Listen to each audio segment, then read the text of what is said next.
Todos hemos enfrentado enfermedades que amenazan nuestra salud y vida.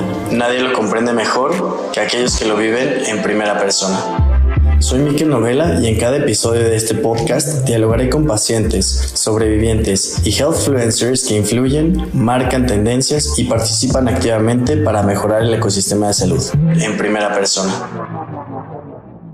Bienvenidos a todos a un episodio más de En Primera Persona. Y cuando hablamos de las epilepsias de baja prevalencia o las epilepsias raras, es un gran reto para llegar a la odisea diagnóstica y también el acceso al tratamiento. Estas epilepsias de baja prevalencia también constituyen una carga en distintos sentidos que puede derivar incluso a la discapacidad, a la dependencia, entre otras cosas. El día de hoy me siento muy contento de contar con una invitada muy especial, experta en este tema, pero antes de presentárselas les voy a pedir que por favor, para que este proyecto siga, nos regalen un like, comentario y se suscriban a nuestras redes sociales para que este proyecto pueda seguir adelante. Y ahora sí, me llena de emoción, Sandra, estar contigo.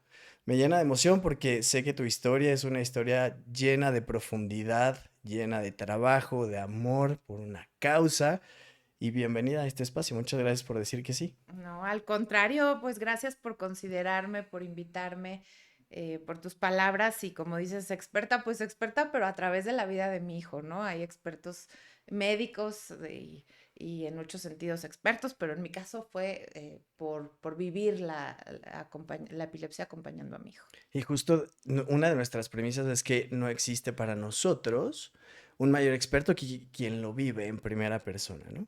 Y para aquellas personas que todavía no te conocen, si tú tuvieras la oportunidad de presentarte al mundo de quién es Sandra. Bueno, yo soy una mujer, el día de hoy creo que fuerte, valiente a través de ser mamá, que también soy mamá de 3 hijos, me he dado cuenta de eso, de que también soy empática, también esposa, a nivel profesional soy comunicadora, entonces pues me encanta comunicar ideas, comunicar pensamientos y también ser la voz de aquellos que no pueden tener esta voz. Así que pues esa soy yo. Qué maravilla, qué maravilla. Y ahorita te escuchaba y una gran chamba ser mamá. Em, Yo todavía no estoy en la paternidad, pero me imagino que de pronto cuando empieza a esbozarse la idea primero de una familia, un matrimonio y luego de hijos, te fijas una idea en la cabeza como preconcebida, ¿no? Quizás un poco por lo que venimos arrastrando de los conceptos, etcétera. Para ti, ¿cómo era esta imagen o este retrato familiar cuando venía a tu mente y apenas era un plan? Qué bueno que me preguntas eso. Yo siempre quise ser mamá. Yo creo que desde que me recuerdo, me imagino y soñé con ser mamá. Y siempre me imaginé que iba a tener 2 o 3 hijos. De hecho, me veía más como con hijas, ¿no? Me gustaba jugar a las muñecas. O sea, esta parte yo la tenía muy desarrollada desde muy chiquita. Siempre quise ser mamá. Y en mi foto familiar justo estaban pues papá, mamá y los hijitos, ¿no? Por ahí de pronto tal vez un perrito. Esa era la foto que yo tenía. Jamás en la vida me imaginé que esa foto iba a ser distinta. No, nunca me imaginé que iba a haber un pequeñito por ahí que en la foto iba a salir en silla de ruedas, por ejemplo. Pero pues así fue y la foto cambió. Ahí tenemos diferentes versiones. Sin duda. Y te leía un poco y primero viene el nacimiento de tu primera hija, ¿no? Y luego viene el nacimiento de Sebi, como lo Ujú, llamas. ¿Cómo fue sí. para ti vivir el nacimiento de Sebi? Fíjate que Sebi o Sebas, también como le dicen muchos, o a veces también le decimos, él nació muy bien. O sea, él fue un bebé planeado. Mis 3 hijos, la verdad, fueron planeados, esperados. Ya teníamos justo, como dices, la experiencia de Ana Pau. Entonces yo ya sabía a lo que iba, de alguna forma, ¿no? Entre comillas, porque cada hijo es diferente, pero ya sabía, ya no era mamá primeriza. Sebas nació a término, fue una cesárea programada por circunstancias de que la primera ya había sido una cesárea. Entonces, pues en el parto todo bien, a nosotros nos dieron un bebé calificado como sano, precioso, bueno, yo qué te voy a decir. Entonces, muy felices, ya teníamos a nuestra niña de entonces casi 3 años y a Sebas. Su nacimiento fue así, fue muy bonito y no es no como en otras historias en donde hay discapacidad, eh, en donde desde el primer momento hay una historia del parto complicada. No, aquí fue bonito y fue hasta los 2 meses que se manifestó la primera crisis convulsiva. Y ahí se manifiesta la crisis convulsiva después de este nacimiento a término, bien, sin ningún tipo por ahí de riesgo o algo. Y en ese momento, me imagino que a los 2 meses resulta un poco complicado dar el diagnóstico tal cual de lo que sucedió. No sé si nos puedes contar un poquito de cómo fue este camino que fueron recorriendo, porque el diagnóstico entiendo que en términos generales no es lineal, y No. mucho menos cuando hablamos de enfermedades de baja prevalencia o condiciones de baja prevalencia. Exacto, sí, es muy difícil, es muy complicado, es un camino a veces largo y si no es largo, pues es, digamos, tormentoso, es difícil.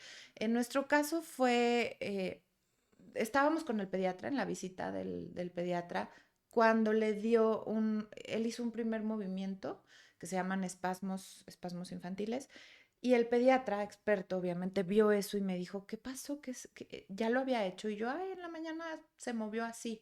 Pero se confunde muchas veces como son bebés. No es como la convulsión de las películas, ¿no? Hay muchos tipos de convulsiones y muchos tipos de crisis convulsivas. Se ilustran muchas veces en las películas como estas veces que se ponen muy rígidas las personas, se caen, incluso a lo mejor babean, Ujú. pierden la Los vista, no, ojos. nada que ver. Aquí era una especie de cólico y un movimiento raro con los bracitos y las piernas. Hoy sé que se llaman espasmos infantiles, entonces el pediatra los ve ese movimiento y me dice, ya lo había hecho yo, sí, en la mañana. Yo pensé que estaba pujando.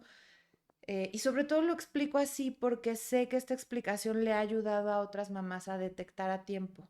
Porque como mamá sabes que a lo mejor algo no está bien. Yo sabía que Sebas no estaba durmiendo bien, estaba inquieto, estaba incómodo, pensábamos que tenía cólico, entonces le daba una cosa para la pancita, otra, lo llevé al homeópata. O sea, sí, ya en estos meses yo, a diferencia de Ana Pau, ya veía algo raro, algo diferente, sobre todo que no dormía bien, que también es normal en los bebés, ¿no? O sea, Ujú. pero era un no dormir bien distinto, estaba inquieto, estaba irritable. Con el tiempo me doy cuenta que desde entonces tenía algunas, pues una desorganización en su cerebrito. Entonces, cuando hace este movimiento, inmediatamente empieza ahí la historia, ¿no? Me mandan a la primera resonancia magnética, tomografía, electroencefalograma, porque el pediatra dijo, pues esto no es normal, vamos a ver cuál es su origen. Y en esa primera vez nos dijeron que pues no se veía nada raro, que podía haber sido algo que iba a tratarse con medicamento y iba a pasar. O sea, en la imagen del cerebro no se veía. Al pasar el tiempo estuvo controlado con un medicamento, pero su desarrollo no fue el que tendría que haber tenido por edad, ¿no? No fijaba la mirada como era esperado, no agarraba objetos, por supuesto no sostenía bien la cabecita, un poquito, pero no lo esperado para su edad. Tampoco se sentó a tiempo, mucho menos gateó. Y a los 8 meses que ya se esperaba que tuviera todos estos avances, eh, empezó otra vez con estos movimientos y muy fuertes y muy frecuentes. Entonces ahí fue la primera vez que lo internamos bueno, ya había estado internado por toda esta serie de estudios que requieren a veces que se quede internado. Un bebecito chiquitito, pues obviamente un golpe durísimo para la familia tener que estar pasando por eso. Y a los 8 meses fue cuando tuvo la peor etapa en donde sí estuvo muy, muy delicado. Y por esta actividad cerebral tan fuerte, tuvo que ser inducido a coma. Eso fue también una de las cosas que leí, que de los cerca de 30 días que estuvo internado, 20 fue en terapia intensiva, inducido en coma. Sí. Esto fue para practicarle más estudios, para ver su actividad cerebral. Pues así como para ponerlo en palabras coloquiales, para enfriar su cabecita, Ok. porque estaba teniendo muchísima actividad y entonces convulsiones y convulsiones, entonces era como para apagar esto y para dormir, lo que estuviera más tranquilo.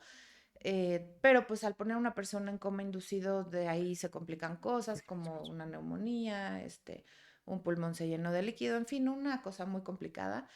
Y después de ese mes, en ese mes, pues obviamente estuvimos en el hospital esperando, buscando en internet, preguntándole a la gente, fulanito conoce una amiga, hablándole a todo el mundo, o sea, te vuelves investigador, Ujú, porque además los doctores tampoco tienen las respuestas, ellos no las tienen, pero además no te quieren dar tampoco un mal diagnóstico o una falsa esperanza. Entonces ahí fue cuando mi esposo y yo empezamos y digo, también toda la familia que quiere ayudar a investigar, ¿no? ¿Qué estaba pasando con nuestro hijo? Y nos dimos cuenta pues que no era cualquier cosa esta forma de convulsionar, que no era una epilepsia pues como muchas veces el diagnóstico de epilepsia tiene que ser en la mayoría de los casos esperanzador. Con una buena ujú. medicina, un buen tratamiento, las personas pueden llevar una vida normal, pueden ser productivas, tener un trabajo, en fin, hacer casi todas sus actividades en la mayoría de los casos, ¿no? Pero nosotros ya estábamos dándonos cuenta de que no necesariamente iba a ser así. Y ahí fue donde una vez que sale Sebas de esta crisis, regresamos a casa y nos adaptamos pues, a vivir con un bebé con 5 medicamentos, al qué va a pasar, ¿no? Ahí nos dimos cuenta que la gran ayuda que nos había permitido pasar o transitar esos momentos había sido pues, la comunidad, la gente que había vivido lo mismo, unos amigos que habían vivido algo similar con su hijo vinieron a vernos al hospital a pasarnos recomendaciones de doctores. Entonces dijimos, es que esto es valiosísimo. O sea, a nosotros nos sirvió, si algún día alguien lo necesita, vamos a estar también para ayudar a los demás. Y entiendo que hasta este momento, por lo que te escucho, no había llegado como estas palabras de parte de un doctor en el que te dijera lo que Sebas tiene es esto como No. tal. Y también al escucharte, me parece como la incertidumbre, el poder investigar lo que te encuentras, lo que te dan y aporta la comunidad y la sociedad, no recibir un diagnóstico, parece como un caldo de cultivo perfecto para un caos, ¿no? Y a nivel personal, pero familiar, pero también tienes una hija. ¿Cómo es el impacto? ¿Cómo fue para ti el impacto en términos de tu familia, de tu entorno, estar viviendo con esto? En ese momento, y seguramente las personas que han vivido esta situación, cuando estás ahí en el momento de la crisis de salud, cuando tienes a tu familia en el hospital, pues lo que haces es, tienes toda la energía y tienes la adrenalina a tope y entonces estás resolviendo, ¿no? Ujú, Con Ana Pau afortunadamente teníamos la ayuda de los abuelos, o sea, sí tenemos una red de apoyo importante, muy bonita, que nunca dejaré de agradecer, de familia y de amigos, ¿no? Entonces eso pues fue, en ese momento es donde más te das cuenta de quiénes están contigo, donde valoras muchas cosas, pero bueno, en ese preciso momento no, en ese preciso claro. momento resuelves. Ya una vez que llegamos a la casa, yo sí como mamá viví, o sea, sí te cae el 20 y ahí es donde tienes este bajón y dices, ¿yo cómo voy a poder con esto? O sea, no voy a ser capaz de sacar a mi hijo adelante, de entender por lo que estamos pasando. Mi foto familiar, Ujú, ¿dónde quedó? O sea, y además el miedo de qué va a pasar. O sea, realmente a mí nadie me habló de discapacidad. Una doctora medio lo insinuó y yo dije, ¿cómo? ¿Mi hijo va a tener discapacidad? O sea, sí es un bebecito. Tenía en ese entonces 8 meses. ujú, Yo no estaba familiarizada tampoco con la discapacidad. En mi familia no había habido nada similar, ni tampoco enfermedades tan raras. Entonces sí, empiezas a buscar ayuda. Yo busqué un terapeuta, sobre todo porque yo quería estar bien para mi hija. claro. Pero también me permití llorar y llorar muchas veces en las esquinas, en la regadera, en el coche, en el tráfico, sola. Y cada uno de los integrantes de la familia, porque a mi esposo como papá, Ana Pau en ese momento chiquita, pues también les pegó, ¿no? Y los abuelos y los tíos o sea, sí es como muy, como una nube así, no sé, ya ni me quiero acordar, te lo juro, pero, pero lo que hoy sé es que pasa, o sea, pasó. Ujú. Fue una etapa nada más y en ese momento lo veía como que nunca iba a salir de ahí, nunca iba a salir adelante y nunca iba a ser capaz. Pero hubo un día en el que me levanté y dije, claro que puedo con esto y tengo que poder, pues es que no me quedaba de otra. Por supuesto, por supuesto. Y también, qué importante poder tocar esa vulnerabilidad, poder decir, por hoy tiro la toalla, por hoy ya mi modo sobrevivencia resolutivo lo dejo a un lado y sales adelante. Y la verdad me parece espectacular. Como, y me llama mucho la atención de dónde sale toda esta fuerza interna y puedo inferir que es del amor hacia los Totalmente. hijos. Sí, del amor en el caso de quienes creen en un poder superior, pues de la fe. Yo creo en Dios y pues yo le pido mucho que me ayude. Entonces, de la fe, en ese momento obviamente te enojas con tu Dios y con todos los dioses, pero también a la vez le decís que por favor necesito que me ilumines, que me ayudes, que eh, a mi mamá, a mi papá, pues a quien podía le pedía ayuda de ciertas formas, ¿no? También vas distribuyendo estas formas en que la gente te ayuda. Yo fui capaz de pedir ayuda. Creo que eso es algo que es bien, bien importante y bien valioso. No siempre se puede, no siempre estás en estas ganas de mostrarte frágil o de decir, oye, no puedo con esto. O hay quien no puede, de verdad, y quiere hacer todo. Yo fui y he sido capaz de pedir ayuda y creo que eso también me ha ayudado, em, valga la redundancia, pero el pedir ayuda me ha hecho saber, en principio, que cuento con gente, porque te sorprendes de la cantidad de gente que llega a ayudarte y me ha permitido también poder rendir, poder ser la mejor versión de mamá que quiero ser.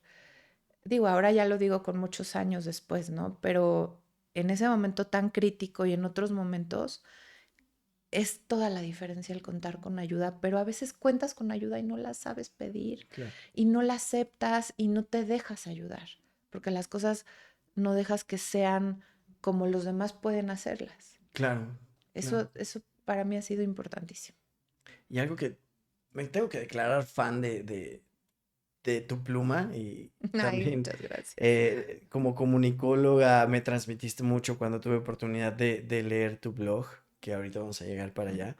Y una de las cosas que me llama la atención es que también te permitiste vivir un duelo, pero no entendí de qué duelo. ¿Me podrías platicar un poquito más? Justo es un duelo, y te voy a decir, es un duelo que no necesariamente ha terminado, no termina cuando tienes un hijo con discapacidad.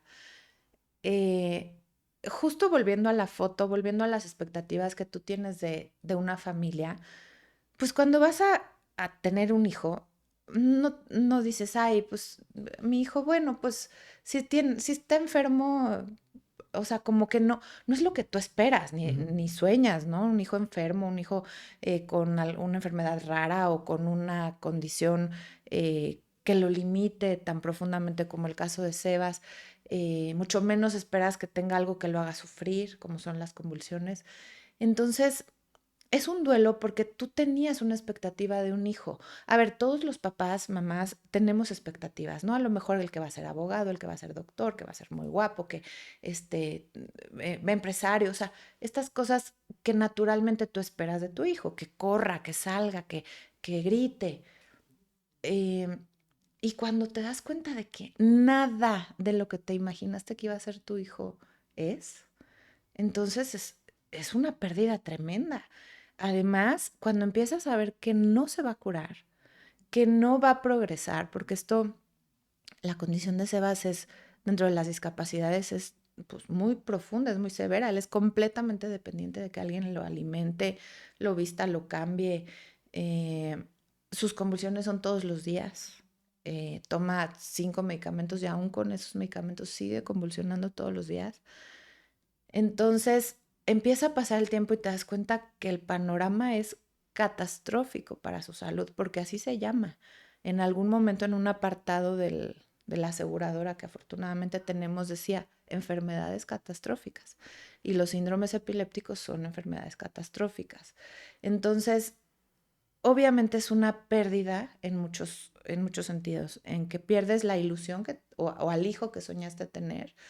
Y es una pérdida de la salud de todos los días. Hay días mejores, hay días peores, pero tú ves a tu hijo y no es lo que hubieras querido. O sea, no por este egoísmo de yo quisiera un hijo, es porque además te duele su dolor. Entonces es un duelo constante, es un día que te despiertas y dices, ya lo asimilé, estas etapas del duelo, ¿no? Hay veces que Ujú. estás enojado, hay veces que estás deprimido, hay veces que ya estás como que ya lo pasaste, días que no sientes que retrocedes y otros te vas hasta atrás. Y luego vuelves a empezar. Entonces, sí es ese duelo. Te escucho y me impacto muchísimo. Y cuando hablabas acerca de los pronósticos, ¿cómo fue que la parte médica se acerca con ustedes para hablarles acerca del desenlace, ya una vez teniendo bien asumida esta parte del diagnóstico de Sebas, el acceso también, por ejemplo, a los tratamientos? Porque hasta donde entiendo, no hay mucho desarrollo terapéutico a ese respecto, por lo que estuve investigando, y te vales un poquito más, tal vez en México, de también terapia, rehabilitación, etcétera. Consume hoy 5 medicamentos, pero ¿cómo, cómo ha sido esa historia? Es que fíjate, lo que pasó con Sebas, porque justo entre esta búsqueda que tardó, te puedo decir, a lo mejor 2 o 3 años, esta búsqueda de qué es lo que tiene mi hijo. Entonces vas descartando enfermedades genéticas, vas al genetista uno, al 2, viajamos, fuimos a otro país, a otros países a buscar diagnósticos y no encontraban el nombre de algo que pudiera ser, ¿no? Entonces, después, más adelante, ya un añito después tal vez de esta primera etapa, en una de las resonancias efectivamente aparece que hay una malformación en el cerebro. Entonces, cuando hay una malformación, poco se puede hacer, o sea, no es como que vas a cambiar la forma del cerebrito, así nació, así es, no se sabe la causa, al parecer es algo de la migración celular desde el embarazo, entonces, pues no es ni genético, yo me culpaba mucho porque yo pensaba que a lo mejor yo me había comido algo que no debía en el embarazo, o como me habían anestesiado para taparme una muela, había sido eso, o qué tal que me tomé un medicamento y no me di cuenta y no me acordaba, o sea, yo le di mil vueltas a la cabeza pensando qué pudo haber hecho que su cerebro no se desarrollara. Ujú. Y hoy no me culpo, ni mucho menos, pero sí digo, a lo mejor pude haber hecho algo diferente, no lo sé, nunca lo sabré. Y creo que no, creo que más bien fue algo así, del azar del destino. Nos tocó esta lotería, así fue. Y una vez que supimos eso, que no había sido ni genético, ni culpa de nadie, ni de un momento específico, que así sucedió nada más.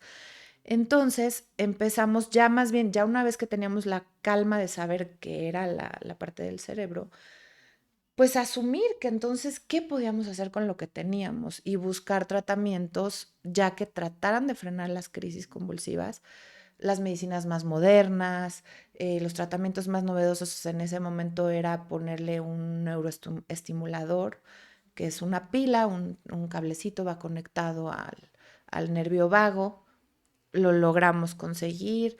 La medicina última que había en Estados Unidos y en España hacíamos, bueno, muchos años la gente nos ayudaba a traerla. Y con eso medio se le fueron calmando las crisis, muchas terapias físicas. Entonces, todo lo que nos decían que estaba al alcance, pero a diferencia de otras enfermedades que tienen un nombre y apellido y una medicina específica, pues al ser un síndrome, pues son muchas cosas. Entonces, tampoco los doctores nos daban el nombre así como tal, síndrome de West o luego síndrome de Lennox-Gastaut. Yo me metía y veía en internet y me quería morir, Ujú. porque pues yo sabía que no tenía nada buen pronóstico. Ujú. Pero también por ahí había algunos comentarios optimistas y yo me aferraba a esto, ¿no? No, pues qué tal terapia le sirvió, qué tal medicamento le sirvió, y ahí iba y buscaba y investigaba. Digo, hoy Sebas ya tiene 15 años, entonces hemos recorrido un camino largo, terapeutas distintos, medicamentos muchísimos, y seguimos en la lucha y en la búsqueda para que él tenga la mejor calidad de vida que pueda tener dentro de su condición, que ya la tenemos hoy más aceptada y más asumida. Mientras te escucho, se me viene a la mente palabras más, palabras menos, pero esta frase de no eres lo que te sucede, sino lo que haces con lo que te sucede, Ujú. ¿no? Y también me recuerdo mucho haber leído algo que lo voy a poner en mis palabras, pero tú hablabas retratabas un viaje de Italia, pero terminaste en Holanda. Y Ah, cuando lo sí. leía, yo pensaba en que la vida nos da regalos en envolturas que a veces son difíciles de asimilar, ¿no? Y veo alcanzo a ver un gran regalo que hay ahí puesto. Si tú lo pudieras poner en tus palabras, ¿cuál sería ese regalo? Sí, justo ese es un escrito de una autora, se me fue ahorita su nombre, pero ella escribía para Plaza Sésamo y tuvo un hijo con síndrome de Down y ese relato se llama Bienvenido a Holanda. En su momento cuando lo leí, pues me hizo todo el clic y todo el sentido del mundo. Y lo que sucede es eso, que justo tú tienes un plan y la vida te lleva por otro lado, pero también ese lado a donde te llevó es muy bonito y tiene esto que dices tú del regalo. En nuestro caso, ahorita hablo también por mi esposo y como papás, muchas veces nos decían, es que los angelitos, es que es un angelito, es que es un milagro. No, no, no. O sea, a ver, ¿a quién que yo le pregunte quiere un milagro así? La Ujú. verdad, hay que ser súper honestos. No quieres que tu hijo sufra, no quieres que tu hijo esté enfermo, pero después dices, no lo cambiaría por nada. O sea, yo no lo cambiaría ni cambiaría a ser su mamá por nada del mundo. Entonces es una cosa muy rara porque por un lado no me, claro que si me dijeran que le dan la salud a mi hijo la acepto, pero si me dicen hoy te cambio por un niño sano, no, porque este es mi Sebas, es mío, o sea, sí ya lo amo y lo adoro y justo vino a este mundo pues para algo y esa misión que él tiene la descubrimos con el tiempo y la descubrimos gracias a las personas que nos rodean que también necesitaban ayuda y ahí ese es el milagro, ese es el milagro, lo que haces con lo que te sucede de la mano de otras personas, porque por supuesto no soy yo sola, no por ser la mamá soy la única, no, a ver, esta es una red de apoyo que hemos construido por y para Sebas, pero con la ayuda de mucha gente. Por supuesto, y qué afortunados contar con esta red de apoyo. Y solo para cerrar, sí, esta parte, como para ti, ¿cuál ha sido tu mayor aprendizaje o lo que has descubierto de la Sandra antes de Sebas y la Sandra después de Sebas? Justo un poco de lo que te decía al principio es esta parte de ser fuerte, de ser valiente, ¿no? No, de verdad no sabes de lo que eres capaz hasta que las circunstancias se presentan. Eres capaz de no dormir por estar cuidando a un hijo muchas noches y no sé desde dónde saqué la energía. O eres capaz de pedir dinero, hacer colectas, cruzar el Atlántico para ir a España por buscar una respuesta, después para hacer el camino de Santiago para conocer otras familias como la nuestra. Eres valiente porque se te quita la pena para preguntar, para pedir, para conseguir. Y pues sí, eso es lo que me ha dado Sebas, ¿no? Me ha regalado esta versión de saber que soy capaz de muchas cosas. Oye, Sandra, nos has retratado cuáles son qué es lo que conlleva el vivir o habitando dentro del universo de la discapacidad. Y ha sido un camino de un diagnóstico, de no encontrar respuestas. eh, ¿Qué otros obstáculos implican el vivir con discapacidad aquí en México? En México es muy difícil, primero la accesibilidad en términos físicos, en términos de la infraestructura. eh, Salir de casa ya es difícil, las banquetas, las rampas, hemos avanzado, sí, porque a lo mejor cuando yo era chiquita, pues ni siquiera veías las rampas que hoy hay, ¿no? Algo hemos avanzado. Hoy ya hay más edificios que se construyen desde el principio, como deben de construirse para que sean para todos. Muchos están parchados, pero bueno, ya se hacen estos esfuerzos, ¿no? En las tiendas, en los centros comerciales.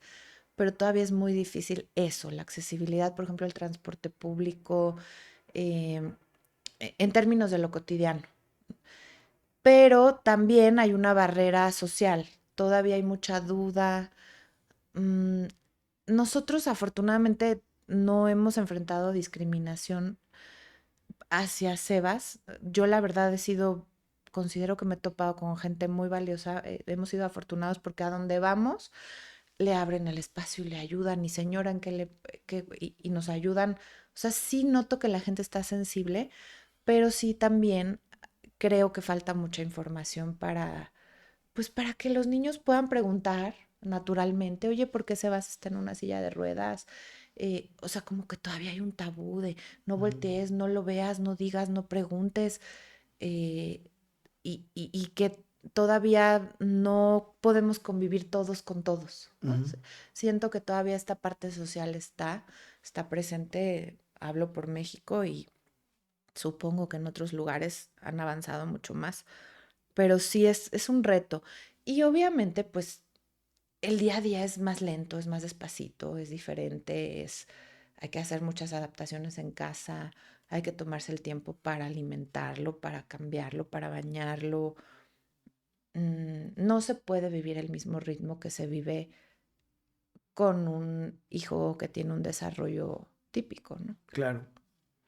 Y también hace ratito te escuchaba y también cuando te leía, se me vino a la mente una imagen de una alquimia, como de cómo transformar todo esto que te pasó en algo. Hablaste hace unos minutos acerca de un propósito. Y a Ujú. los años ah, calculo 4 o 5 años de Sebas, lanzaste la fundación Ujú. Camina junto a mí.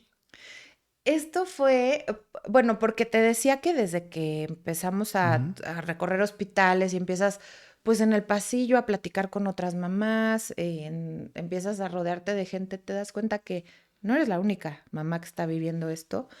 Y entonces pasa el tiempo y nos dimos cuenta, mi esposo y yo, oye, que ya tenemos muchos contactos, ¿no? Bueno, ya tenemos una lista de neurólogos, contactos de mamás que han vivido lo mismo, papás, familias, hermanos. eh, y coincide con que mi hermano, que en ese entonces vivía, bueno, y sigue viviendo en España, iba a hacer un reto deportivo, una caminata, un ultramaratón, y justamente estaba buscando cómo darle una causa económica, entonces me dijo, oye, ¿por qué no yo hago la caminata y hacemos una forma de recaudación para que arranques un fondo y con eso pues, se haga algo por los niños que tienen lo mismo que Sebas? Entonces, bueno, muy así como empezando, no sabíamos bien ni qué, y le dimos forma, ¿no? Hicimos ahí la página, mandé a hacer en ese momento unas pulseras para que la gente al comprar la pulsera donaba y recaudamos una cantidad que nos permitió registrar la asociación civil en el notario, que también el notario fue generoso con nosotros, entonces pues con eso arrancamos. Él hizo su ultramaratón con la que ahora es su esposa. Fue una carrera muy, muy importante, bueno, todo un sacrificio, un logro. Y justo como iba a ser una caminata, pues por eso se llama Camina junto a mí. De ahí Ah. sale el nombre. Ay, justo tenía Ujú. esa duda de qué significaba para ti, de dónde había venido un poco el nombre, pero con Es por esta. eso, con esa caminata que se hizo en China, es Ujú. la Gobi March de China. Fueron, la verdad es que no me acuerdo si 300 y tantos kilómetros en una semana, Wow. pero yo pensaba, bueno, Sebas no camina, pero luego dije, bueno, pero camina de alguna forma, o sea, todos avanzamos juntos, entonces nos gustó, caminata, caminemos juntos, decíamos caminemos juntos, no, camina junto a mí, y así. Normalmente las asociaciones civiles surgen para dar apoyo por huecos estructurales que puedan existir, ¿no? Necesidades no Sí. cubiertas. Entonces me gustaría que nos compartieras un poco acerca de cuál es la labor que hacen a través de la fundación, qué apoyos brindan y también de paso por ahí que nos puedas compartir cómo la gente se puede acercar a la asociación. Camina junto a mí surge así como una agrupación de familias. Fuimos varias familias las que nos fuimos integrando y sumando que ya teníamos hijos con epilepsia Y surge porque nos dimos cuenta de que no había como tal un grupo así de apoyo. Sí hay para discapacidad general, pero hay muchas formas de vivir la discapacidad o por alguna secuela de alguna enfermedad o a lo mejor sí es parálisis cerebral. O sea, son diferentes condiciones y limitaciones para las personas con discapacidad y entonces no todas tenían de base epilepsia. Entonces yo dije, bueno, vamos a juntarnos con familias que tienen epilepsia, que tengan epilepsia de difícil control, porque yo siempre, y siempre quiero aclarar, si tiene alguien de los que nos ve epilepsia o le dan un diagnóstico de epilepsia, por favor, no es sinónimo de discapacidad. O sea, hay muchos avances en epilepsia y se puede hacer mucho tratamiento por la epilepsia, pero entonces nosotros sí quisimos enfocarnos en aquellos casos complicados, porque ahí es donde viene todo esto del duelo y donde se complica económicamente, en el tratamiento, en los recursos. Entonces vimos que había ese nicho en donde no estaba cubierta esta necesidad de las familias de poder hablar. Muchas veces te hablan solamente para pedirte orientación, un consejo, un médico, un tipo de terapia, oye, ¿cómo le cayó a tu hijo esta medicina? Y así empezamos. Para eso no necesitábamos grandes recursos, necesitábamos un grupo de WhatsApp, una página de Facebook, un chat, entonces así. Eso es muy fuerte actualmente, o sea, es nuestro pilar, la comunicación entre familias y algunos eventos que hacemos para que los hermanos convivan, mamás, papás, y ahí nos damos estas retroalimentaciones.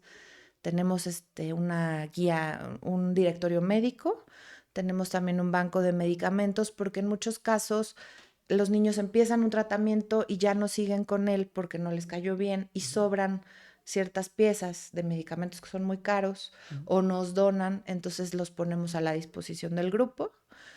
También tenemos bueno, la red de médicos, los medicamentos, los eventos y algo de lo que es muy caro de vivir con discapacidad son las adaptaciones Ujú. y los recursos ortopédicos. Algunos niños usan férulas, fajas y sillas de ruedas. Y no es cualquier silla de ruedas. Entonces, en eso nos hemos enfocado mucho, en darle a los niños la silla de ruedas que que más le convenga para su postura, una silla que sea ligera, porque muchas familias van en el transporte público y cargando sillas de 50 kilos, Sí, es luego no les imposible. ayudan, no las quieren subir a los taxis. Entonces enfocamos los recursos económicos a apoyar con sillas de ruedas, temas ortopédicos y en algunos casos becamos a algunos niños y niñas en terapias.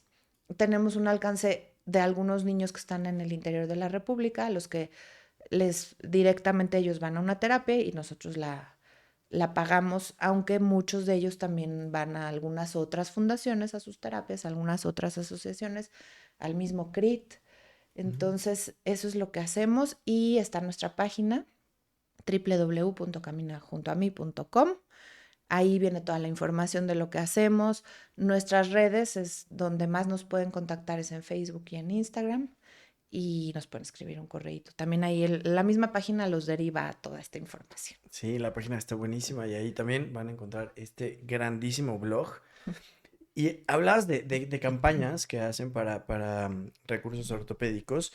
Este episodio va a estar al aire por ahí de un mes en donde tienes un par de campañas. Una de esas campañas es el sillatón. Ujú. Entonces, no sé si quieras invitar a la gente a participar en el Sí, sillatón. antes del sillatón que vamos a lanzar, tenemos una colaboradora genial, la China Poblana, ella se llama La China Poblana Corre con Causa. Ujú. Ella nos buscó hace años, nos encontró en internet y su hija tuvo síndrome de West, o le habían dicho que tenía síndrome de West. Muy chiquita tuvo este tema de convulsiones y hoy por hoy se curó. Ella es una niña sana, tiene dos hijos, pero hablando específicamente de ella, entonces le encanta correr y desde ese momento que vivió esta situación ha decidido dedicar sus carreras a los niños de nuestra fundación. Entonces hicimos una alianza con ella y ahora en el Maratón de la Ciudad de México, junto con otra compañera amiga de la China que se llama Paola, a quienes les mando muchos saludos, ellas dos van a correr por los niños de Camina junto a mí. Entonces, Ok. esa es la primera causa. Tenemos a 2 niños, ustedes pueden ver bueno, las fotos de los niños que están para sus sillas de ruedas y cada kilómetro ellos están pidiendo un donativo para que se junte la cantidad necesaria para esas 2 sillas de ruedas específicas para el 31 de agosto, que es el maratón de la Ciudad de México. Increíble. Esa es la primera ayuda que necesitamos. A la hora que lanzamos o sea, avisamos, oigan, ¿quién necesita una silla? Porque nos llegaron 40 correos y todavía nos siguen llegando de familias que necesitan silla de ruedas. Entonces yo dije, yo no me puedo quedar con los brazos cruzados, no podemos dejar a tantos niños sin silla de ruedas y vamos a lanzar el sillatón. Nada más quiero que pase el maratón para que no le quitemos importancia y lanzaremos el sillatón en donde ya les diremos, igual, pueden hacer su donativo y la meta son 20 sillas de ruedas para los niños de Camina Juntos. Estoy Es seguro una que meta súper ambiciosa. súper Sí. ambiciosa, pero yo estoy seguro que las personas buenas y las causas buenas tienen ahí un ángel que ayuda a que esas metas ambiciosas se cumplan. Entonces estoy seguro que se va a cumplir la meta y por supuesto que por aquí también vamos a estar dando difusión para que se pueda beneficiar a la mayor cantidad de niños posible. Y quiero felicitarte por esta gran comunidad y gran labor que haces en favor de las personas que viven con esta condición de salud. Antes de hablar y de entrar a la grabación, hablábamos un poquito acerca de los medios. Profesionalmente Ujú. te desempeñas en los medios y hablábamos acerca un poco del tema. ¿Qué onda con los medios de comunicación en cuanto a la discapacidad? ¿Qué rol juegan? ¿Cómo sería el ideal versus lo que ha evolucionado? Mira, justo antes de que te responda esa pregunta, quiero sí darte la razón y agradecer lo que dices sobre los ángeles y las personas que se presentan en el camino, porque sí es cierto, uno pone un pequeñito granito de arena o pones la causa y de verdad la magia la hacen ustedes, o sea, la hacemos todos, porque el que yo esté aquí es porque tú me invitaste, porque fueron ustedes generosos con su tiempo, con ayudarnos a compartir, a difundir. De verdad es que pasan cosas muy padres, muy mágicas. Y solamente es cuestión de poner tantita voluntad Sí, y lo sí, demás sucede. sí. Y respondiendo a tu pregunta de los medios de comunicación, en los últimos años ha surgido sí una tendencia y esta moda de la inclusión. Ujú. Es muy bueno, es positivo, pero no creo que tengamos que caer en el extremo de una inclusión forzada. Ujú. ¿A qué me refiero? De repente ya en todas las series, en todas las películas, tiene que haber una persona con estas características, a lo mejor un tema color de piel de la comunidad LGBT, pero en silla de ruedas, pero entonces de pronto sí hay unos personajes o unos momentos que se ven forzados, ¿no? Hay Ujú. creo que si se hace bien y si se cuida el que participe gente de todas las características en un guión, en un comercial, en un trabajo, como es la vida real o como aspiramos a que sea la vida real, es muy positivo. Solo que creo que hay que cuidarlo. O sea, de repente hay algunas producciones, no sé, ustedes también que trabajan, que están en esto comunicando, si lo analizas, de repente Ujú. dices, es que pues, ese personaje como que lo metieron muy Como a que no fuerza, encaja ¿no? mucho. Ujú. Ajá. Entonces, sí hemos avanzado porque ahora se busca y se pretende que haya esta inclusión y que estén todos los tipos de personas presentes en un programa. Pero te digo, hay que cuidar nada más que no sea forzado y que por otro lado tampoco se comparte este mensaje de que las personas con discapacidad son superhéroes, Ujú. superpoderosas, que luchan contra el mundo y ganan, o que las mamás somos supermamás, porque no es así. Las mamás de niños con discapacidad somos también mamás como las demás. Nos despertamos a veces y ya estamos cansadas, Sí. queremos tirar la toalla. No es que nos admiren por eso, es que le entramos al reto que nos tocó. Y hay muchísimos retos para la maternidad diferentes. A mí me tocó este. Entonces sí, también ese mensaje hay que cuidarlo mucho, ¿no? Que los medios no difundan esta idea de que, ay, las personas con discapacidad tienen superpoderes y no, ¿no? O que tampoco por tener una condición, una enfermedad, de repente resulta en algo provechoso ahí como que es donde no me gusta lo que están haciendo los medios, algunos medios, y otros hay que agradecerles, porque sí sacaron a la luz que se puede hacer una actividad en silla de ruedas, por ejemplo, los paralímpicos que son dignos de transmitirse y que les dan súper poca cobertura, Sí, sí. em, que se comparta que la gente está trabajando con alguna discapacidad y está ganando un sueldo y está teniendo una vida productiva. Ese tipo de mensajes son los que abonan.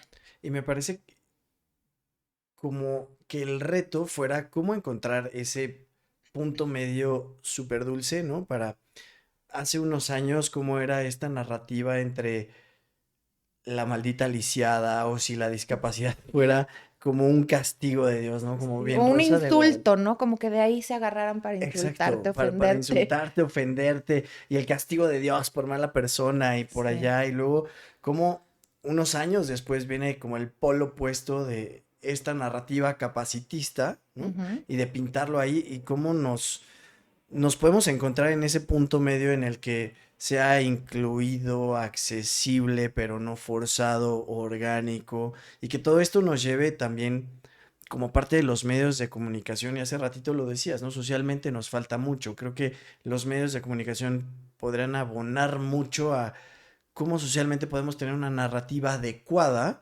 hacia el universo de la discapacidad para ir quitando esto de el angelito y todas las otras narrativas capacitistas, ¿no?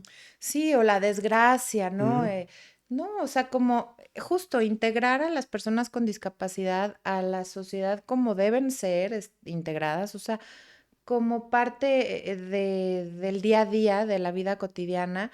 A mí me gusta mucho cuando yo llevo a Sebas, por ejemplo, a un restaurante y lo saludan y le preguntan, ¿vas a querer tomar algo? Pues Sebas no habla, pero sí lo tratan como uno más de la mesa y ya entonces yo soy su voz, ¿no? Yo le digo, no, él ya comió, él, pero que natural, o sea, claro, porque pues es parte de la familia, de la mesa que está llegando. por supuesto, Sandra. Oye, y para ir cerrando, hay por ahí algunas preguntitas que me causan mucha curiosidad.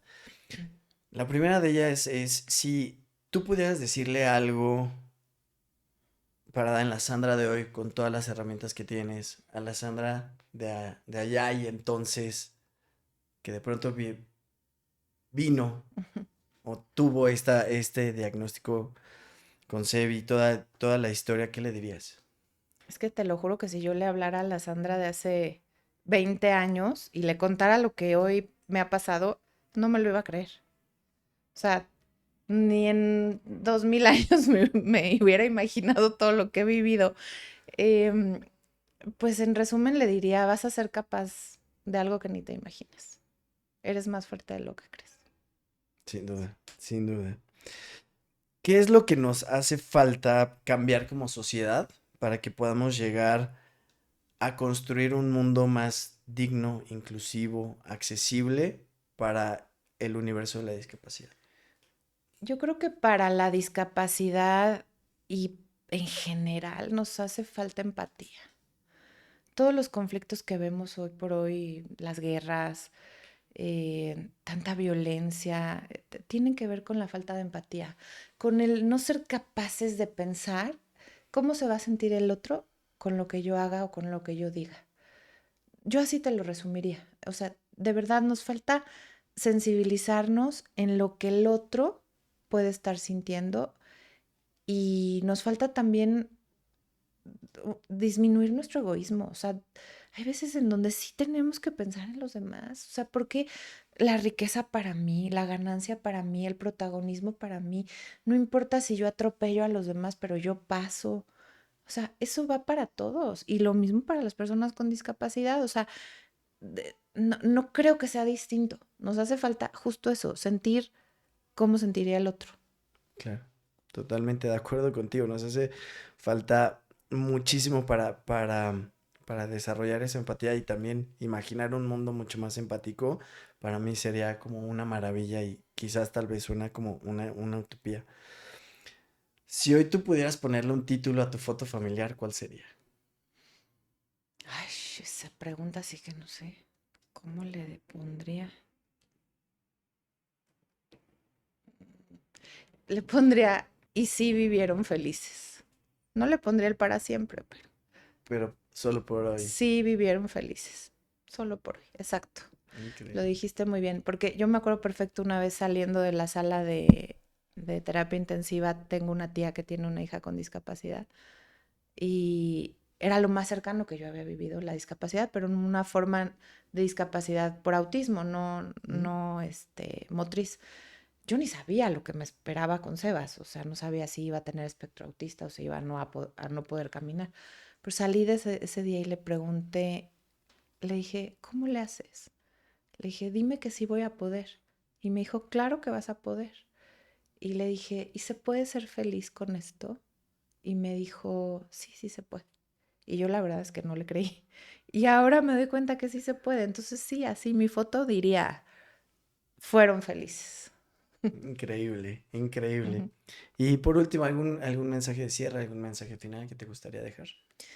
Pues no, agradecerles nuevamente a ti, bueno, a ustedes que me hayan invitado y al público que nos tenga la paciencia de escuchar y de ver todo el episodio.